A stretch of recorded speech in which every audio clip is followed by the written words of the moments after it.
akan mulai masuk dalam strategi klien. Seberapa besar pengaruh aspek ESG terhadap arah bisnis logistik di tahun ini, Pak, di tahun 2026? Oh, kita di Logistik Plus atau LOPI itu banyak di-drive oleh klien-klien kita. Oke. Dari quality, terus kebijakan ESG dan lain sebagainya.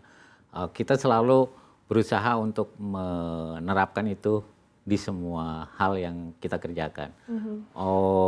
Kita punya inisiatif untuk mengurangi karbon dan lain sebagainya, tentunya kita kerjakan itu. Tapi berbalik lagi juga polisi pemerintah yang sekarang masih belum ada insentif, belum ada kebijakan ataupun undang-undang yang jelas, penegakan hukum yang bagus juga untuk keberlanjutan lingkungan hidup kita. Itu yang cukup juga kita, capek-capek kita kerjakan, tapi di sisi pemerintahnya sendiri masih lemah. Baik, artinya dari sisi pelaku usaha membutuhkan kepastian regulasi begitu ya? Betul. Kepastian regulasi seperti apa sih Pak yang sangat dibutuhkan oleh para pelaku usaha? Iya, ya kita sekarang lihat ya, kita banyak bencana alam yang terjadi karena tidak adanya penerapan sanksi kepada para pelaku usaha ataupun siapapun yang melanggar lingkungan hidup, melanggar pelanggaran entah itu polusi, penebangan hutan, atau dan lain sebagainya, atau mungkin mendirikan bangunan yang tidak sesuai peruntukannya dan lain sebagainya. Itu kan harus fairness-nya harus ada, supaya kita yang melakukan pun happy lihatnya kan. Jadi kalau kita melakukan dan yang lainnya juga bisa ikut compliance, artinya ada kesetaraan dan keadilan. Kalau tidak ada kan akhirnya terjadi sesuatu yang ngapain juga ikut. Seperti itu. Tapi ya kita sih di Logistik Plus kita lakukan itu. Oke, baik Pak Wahyu. Nah, sekarang saya mau menggali soal LOPI ini Pak ya.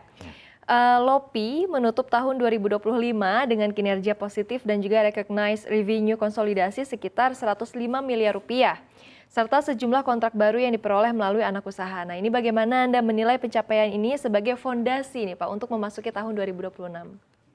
Kita kan LOPI itu kan IPO di 2023, jadi 2026 ini 2025 terutama itu salah satu kita meletakkan pondasi dasar supaya kita lebih sustain dan juga lebih diminati oleh investor dan juga diberikan kepercayaan oleh klien kita lebih banyak. Nah, kita membangun ekosistem sendiri di LOPI itu supaya kita punya daya dukung untuk memberikan service yang terbaik buat customer kita. Jadi tahun kemarin kita akuisisi satu perusahaan outsourcing, itu untuk mendukung juga kita supaya lebih fleksibel untuk melakukan ekspansi di masa yang akan datang. Terutama di sektor logistik itu kan banyak kita perlukan karyawan atau tenaga kerja yang tidak terlalu panjang kontraknya, hanya 2 tahun, 1 tahun. Juga kebutuhannya masif seperti untuk di pergudangan ataupun di sektor transportasi darat, supir, helper dan lain sebagainya. Makanya kita salah satunya kemarin akuisisi perusahaan outsourcing untuk lebih mendukung ekosistem kita. Mungkin suatu saat nanti kita juga akan mengakuisisi seperti perusahaan yang khusus di EV, transportasi logistik menggunakan EV karena kita juga fokus di ESG seperti yang kita sebutkan tadi. Mungkin juga kita akan ada lagi beberapa hal yang akan kita kerjakan di 2026. Nah, kalau fokus di 2026 sendiri itu apa Pak yang menjadi fokus utamanya? Fokus kita pencapaian beberapa kontrak di akhir 2025. Kita punya beberapa kontrak yang harus kita deliver di 2026. Salah satunya itu kita mendukung program dari Kementerian Kesehatan untuk infrastruktur kesehatan di Indonesia. Itu namanya Sihren. Nah, program Sihren ini sebetulnya sudah dikerjakan dari tahun kemarin, tapi tahun ini dan tahun depan kita akan melakukan lebih besar karena akan ada satu pekerjaan di mana kita akan membawa banyak equipment kesehatan yang berteknologi tinggi ke seluruh pelosok Indonesia. Oke. Iya. Oke, baik. Melihat tren pertumbuhan dan juga pertumbuhan pendapatan dan juga kontrak baru yang diperoleh, apa proyeksi LOPI, Pak, terhadap pertumbuhan sektor logistik nasional di 2026, baik dari sisi permintaan pasar maupun dari sisi dinamika layanan logistik ya di tahun ini? Kalau kita kan fokusnya di customer ya. Iya. Jadi kalau secara market size mungkin akan tumbuh sekitar 8 atau 9%. Tapi LOPI bisa lebih dari itu karena kita punya customer yang juga tumbuh dan kebetulan fokus di infrastruktur. Mungkin kita akan lebih tumbuh jauh dari market.